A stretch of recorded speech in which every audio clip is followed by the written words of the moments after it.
ನಮ್ ಎದುರುಗಡೆ ಮನೆ ಬೆಳಿಗಿನ ಜಗಳ ಮಾಡ್ತಾನೆ ಇದಾರೆ ಕಣ್ರಿ, ಗಂಡ ಹೆಂಡತಿ ಸೇರಿ.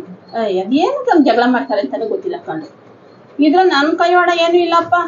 ಹಂಗೆಲ್ಲ ಅನ್ಕೋಬೇಡಿ ಆಮೇಲೆ ನನ್ ಮೇಲೆ. ನೆನ್ನೆ ನನ್ ಮನೆಗ್ ಬಂದಿದ್ಲು.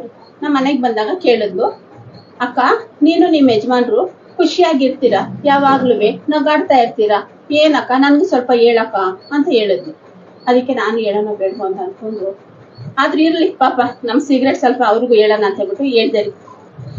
ನೋಡಿ, ನಮ್ಮ ಯಜಮಾನ್ರು ನಾನು ಜಗಳ ಮಾಡ್ಬೇಕಾದ್ರೆ ಕೈಯಲ್ಲಿ ಲಟ್ಟಣಿಗೆ ಮಾತ್ರ ಇಟ್ಕೊಂಡೇ ಇರ್ತೀವಿ ಅಂತ ಹೇಳಿ, ನನಗೆ ಜಾಸ್ತಿ ಕೋಪ ಬಂದಾಗ ಎತ್ತಿ ಬೀಸ್ ಹೊಡಿತೀನಿ ನಮ್ಮ ಯಜಮಾನ್ರಿಗೆ. ನಮ್ಮ ಯಜಮಾನ್ರಿಗೆ ನೋವಾದಾಗ ನನಗೆ ಖುಷಿ ಆಗುತ್ತೆ, ನಾನು ನೋಡ್ತೀನಿ. ನಮ್ಮ ಯಜಮಾನ್ರು ಕೋಪ ಬಂದಾಗ ನನಗೆ ಎತ್ತಿ ಬೀಸ್ ಹೊಡಿತಾರೆ, ನನಗೆ ನೋವಾಗುತ್ತೆ, ಅವ್ರು ರಗಾಡ್ತಾರೆ. ಅಷ್ಟೇ ಕಡೆ ನಮ್ಮ ಸಿಗರೇಟ್ ಅಂತ ಹೇಳ್ದೆ. ಅಷ್ಟೇ ನಾನು ಹೇಳಿದ್ದು.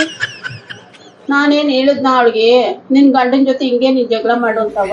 ಇಲ್ಲಪ್ಪ, ನಾನ್ ಹಂಗೆಲ್ಲ ಹೇಳಿಲ್ಲಪ್ಪ.